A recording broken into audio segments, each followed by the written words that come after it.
Welcome to Healing from the Ground Up. I'm your host, Eric Greenleaf, and today I'll be speaking with Professor Stanley Krippner. Stan is a professor of psychology and a longtime student of dreams, healing trance, and what we would both like to call the anthropology of consciousness. So, welcome. You know that Jung said that dreams were the reality of the psyche. And I thought to ask you this very difficult question to begin with, Stan. What would we say about the reality of dreams, visions, and things of that nature? Well, first of all, Eric, I'm delighted to be on the program with you. And it's a pleasure to know that you have viewers interested in topics of this nature. Yes. I think that the best way to answer your question is, it all depends what you mean by reality. Now, that's not as obvious a question as you might suspect, because you have two people in the same circumstances, and they will tell you two different accounts of what happened. In psychology, we have a lot of studies on eyewitness reports. You take a dozen people who see the same automobile accident or the same assault, and you question them, and you might get 12 different answers.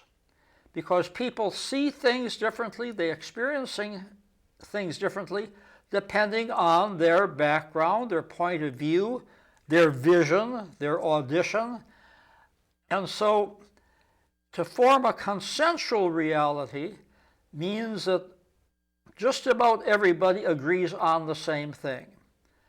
Okay, that's your first step. Now, does consensual reality among human beings match the reality that exists for animals, for example? Dogs have a much better sense of smell than humans do. And so their reality is different than humans, and it probably corresponds to a broader reality that humans cannot hope to touch. Also, there are animals that have a very highly developed sense of hearing and pitch. Dogs will respond to high pitches that humans will not respond to. So I tend not to use the word reality because it's not as obvious a term as one might think. I tend to talk about events and experiences. An event is something that happens, and experience is how people react to that event. What we deal with in psychology is mainly experience. Events exist someplace out there, and sometimes we can touch them, sometimes we can't. And experience is very, very subjective. And in psychotherapy, we're more interested in experience than events. And in healing, Yes. this is where healing becomes very important. Because if somebody has a broken bone, that's an event. Everybody can agree on that. No matter what they're coming from, you can agree with the x-rays, with vision, with the person's experience. The arm is not working because the bones are broken, that's an event. What about the experience? Some people will say, well, an evil spirit broke my arm. Some people will say, a thief broke my arm. Some people will say, the arm just degenerated on its own. Well, that's the experience of the event. Some people will feel a great deal of pain. Some people will say, well, that arm will get better if I have the right cast, the right doctor. Some will say, no, the arm is the beginning of the end. You know, I'm going to deteriorate. I'm going to be dead within a few months, all because of that broken arm. So experience is very different than event. And that's why I tend to use the word event instead of reality. Yeah, and I like that distinction very much. And again, it makes conversation about unusual things fit within a human framework, because the distinction you make is known to everyone, especially in the way that you describe it. Yeah, let's take dreams for an example. Yeah. The dream that psychotherapists work with, or that people talk about casually, is never the dream as it was actually experienced, because people forget a lot. And when they tell it, they usually cannot do the dream justice with all of its nuances. So the dream event is something that probably never can be adequately portrayed. People are portraying the experience of the dream. They were giving a report of the dream, which is secondhand. Now, it's still valuable. Psychotherapists can still deal with the dream experience. But psychotherapists have to remember that they're still dealing with the report of the experience. Always. And let me move to the more difficult question then. We've both been to Bali and met Balayans, healers, and gone to ceremonies. A Balayan was asked about the reality of witches, leoks. And of course the experience is that some people see them, some don't. Sometimes they're felt. Sometimes the effect of a witch is intuited or speculated upon. The broken bone was caused by a witch or an evil cast of a spell or something. And the Balayan replied, leoks are not real and they're not imaginary. They're something else. And I've heard you speak and use the term the spirit world. So the spirit world is experienced by shamans, sometimes by others. Some people take Holy Communion in the Catholic Church and have the experience of the transubstantiation. Some don't. When you speak about the events which lead to the experience, there's always this sort of difficult question, what is the event that produces the dream? What is the event that is experienced as the spirit world? Are there tangible spirits in the same way there are tangible tables or Bishop Berkeley's stone to kick? That's a hard question. Well, in our book, The Voice of Rolling Thunder, we have a whole section on what we call the imaginal world. Yeah. That's a little more neutral term than the spirit world. And it's an imaginal world because it's not only imagination, but it's imagination that can have certain consequences. The shaman works with spirits, goes into the imaginal world, goes out of the body, goes into the upper world or the lower world or the past or the future, whatever, and brings back something that actually cures somebody from illness. Now that's an event. If the fever goes down, that can be measured by a thermometer. Yeah. That's an event. If a person gets up and walks after being incapacitated, that's an event. Now, who knows what validity that imaginal world has? Who knows what spirits actually are? Are they the result of a delusion, of a cultural phenomenon, or are spirits actually in a reality of their own? In the same way, say that the odors our dog smells are in a reality of their own. Sure. We just can't apprehend them. Yes, yes. Or are they like something instituted by a fear of mine that is not an event, but something else? Well, those are the difficult questions that a person has to deal with when one works with shamans. Yes. And to establish a rapport with a shaman, I just talk about the spirit world and the spirits that they communicate with as if they're personalities, as if they're people, and I just defer my own judgment on it because I want to get to know their point of view and I want to know their take on things. And Now, I think that we both agree that in working with dreams, an identical kind of straightforwardness is very valuable, that the dream characters are real. And one can interact with them, one can learn from them. The question of whether they come from the spirit world or the cerebellum, I don't know that that's answerable even with neurophysiology. actually, most people dream about characters that they've never met. Yes. There are a lot of strangers in dreams. And some shamans will say, well, those are spirits. From a psychological point of view, I would put it in different terms. I would say the brain manufactures these strangers for a very useful purpose, because the strangers in dreams do things. They serve as surrogates for what's been happening in the everyday world. One of the main functions of dreams is to download emotions, to work emotional problems through the system, also to solve personal problems. Now, the dream cannot literally do this step by step. It would take too much time. Freud used the word condensation. Good word. The dream condenses a lot. A person might have 5 or 6 different personal problems.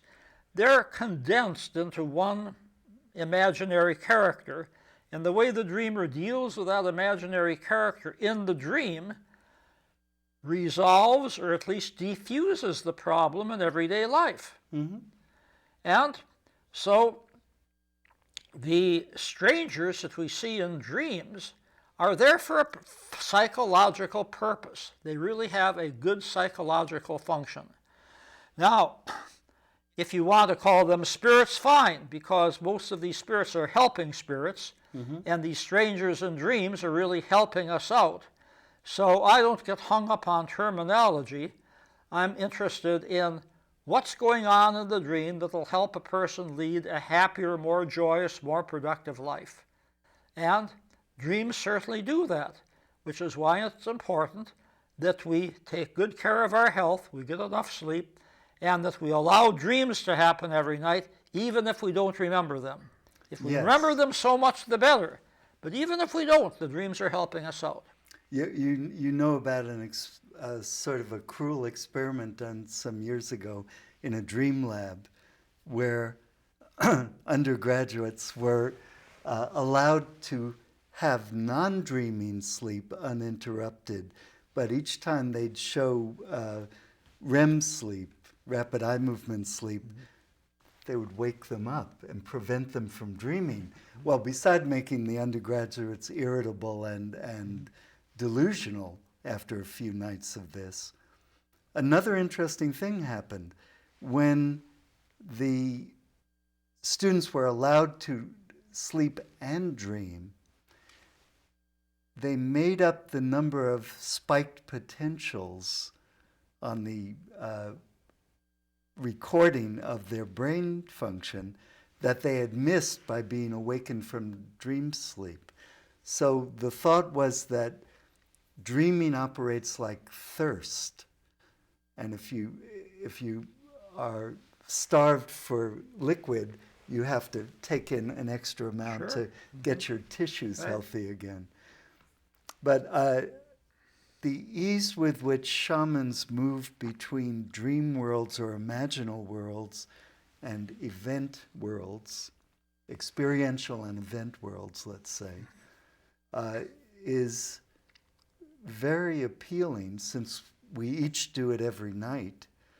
We do it in our ceremonies and rituals, in religious practices, birthday parties, and other events of our culture. And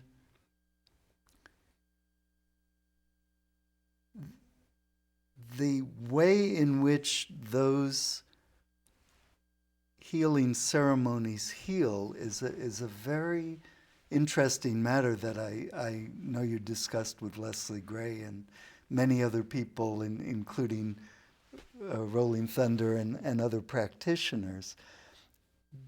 Does anything strike you particularly about the people themselves who are led, usually the case, to practice as shamans? I know that the biography of the shaman, standard one, is that they either get grievously ill or start to be mad, crazy. And it's either become a shaman or die. That's their experience. In Bali, I met a young priest who told the story. At the age of 21, she fell ill. She was thought to be dead. She was laid out in the courtyard, and all the while she viewed her body from a distance, her experience, and tried to alert her family to take her and know that she was alive. When she recovered, nothing for it. She had to become a shaman. Sure. Mm-hmm. Well, that's one of several ways a person becomes a shaman. Yeah. This is the way that's gotten the greatest publicity because this is called the wounded healer syndrome in shamanism. And it doesn't always work that way. This depends upon the tribe, depends upon the culture. In some tribes, the role of shaman is inherited. You get it from the family. You come from a lineage, and you're expected to be a shaman because your grandmother, your grandfather, your father, your mother, etc., all were shamans. Now, not every child is expected to be a shaman, but there's something special about one of the children that marks him or her as a shaman from a very early age. Maybe some birthmark, maybe some physical characteristic, or maybe they remember their dreams better than their siblings do. And so that family is always on the lookout for a sign which one of the children will become a shaman, and then the child is reared in that tradition without one of these debilitating illnesses or near-death experiences that you talk of. Yes, that does happen. It happens frequently, but it doesn't happen all the time. The one way that one does not become a shaman is deliberately deciding to become a shaman. You can't go to Shaman University and get the degree and Not set up practice. Not that simple, no. No, there's something a little more subtle, either the illness or the heredity or the physical characteristics, or the community might pay special attention to a child and say, this child is going to be our future shaman, so we have to pay special attention, have to give him or her the experiences so that they'll be ready to assume that role. So sometimes it's the community rather than the family that identifies the shaman. But for whatever reason, once the call is there, the shaman to be cannot deny the call, or pretty dreadful things might happen.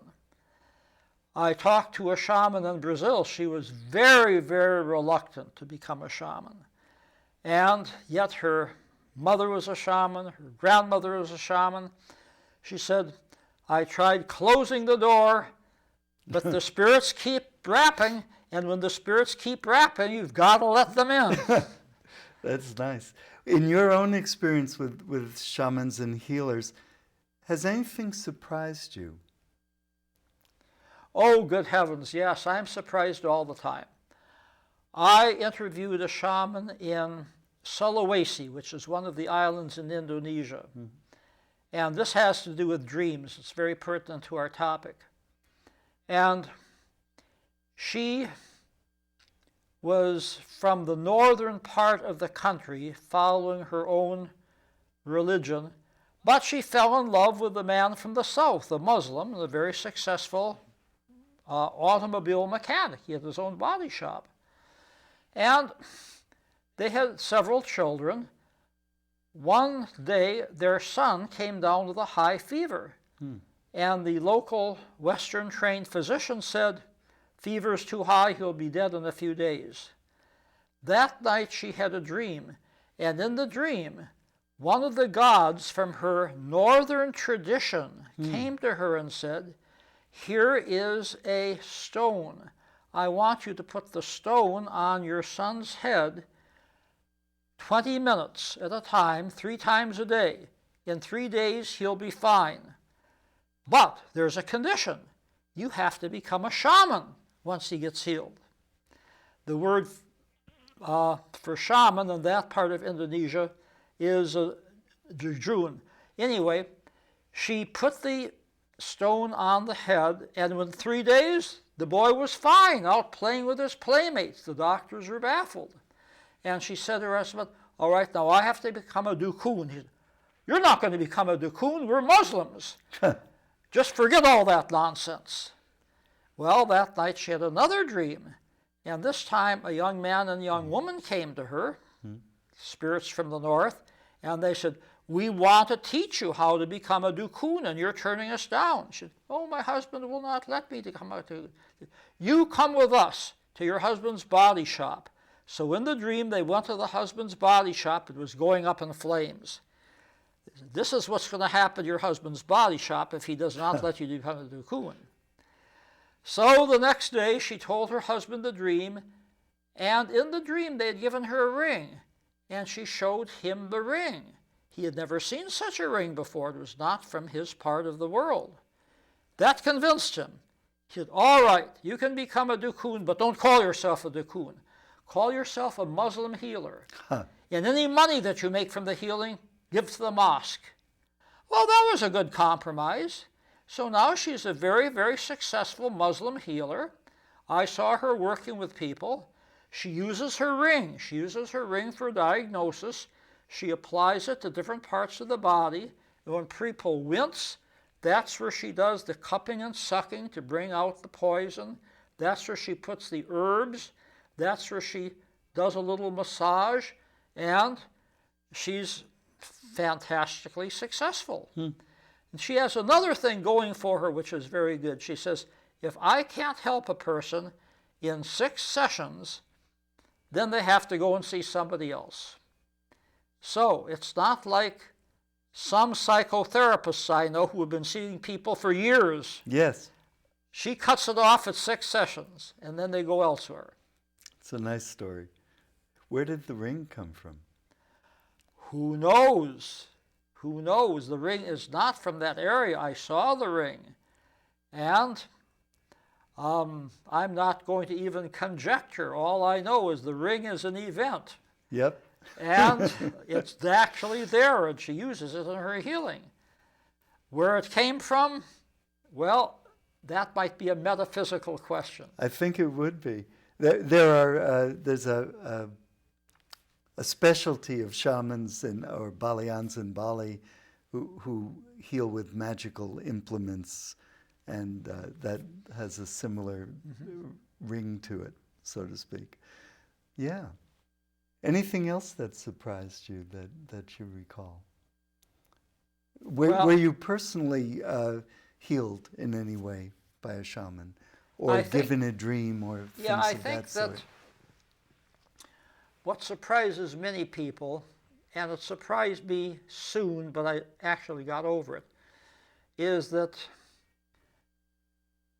shamans do have the special quality about them, but also they're part of the community. Yeah. Many of them have paying jobs in the community, because as a shaman, sometimes they're paid, sometimes they're not. It depends upon how much money the person has. Sometimes it's a free will offering, but they usually can't depend upon shamanism to pay their bills. Yeah. Rolling Thunder was a brakeman for a railroad until he retired. And I know shamans who, in Latin America, women who work at the marketplace selling vegetables and fruits. Yeah. And another one who's a seamstress. She makes beautiful clothing. And then at night she does her shamanism. And so shamans are quite unique in many, many ways, but one of the ways in which they're not unique is that they are a recognized part of the community, and they partake in community activities. They're not off on a pedestal, not off in their special hut in the woods, but are a regular part of the community life. Kind of like the family doctors we had when you and I were young. That's right. Our doctor went to the school my dad taught at and sent his sons, and we knew the family, and he'd come to our house, that wonderful thing. I know two men in Bali who are possessed by the god Rangda, the biggest, most powerful, dangerous god, during religious ceremonies, and sometimes other times. But one of them works as a bricklayer, and the other is a king, a hereditary king. And like all peoples everywhere, they are completely part of their community. Even if they send their kids to Stanford, they still go to the local temple and go to the local market, and everyone knows their children and so on. And I think that's the way it's meant to be.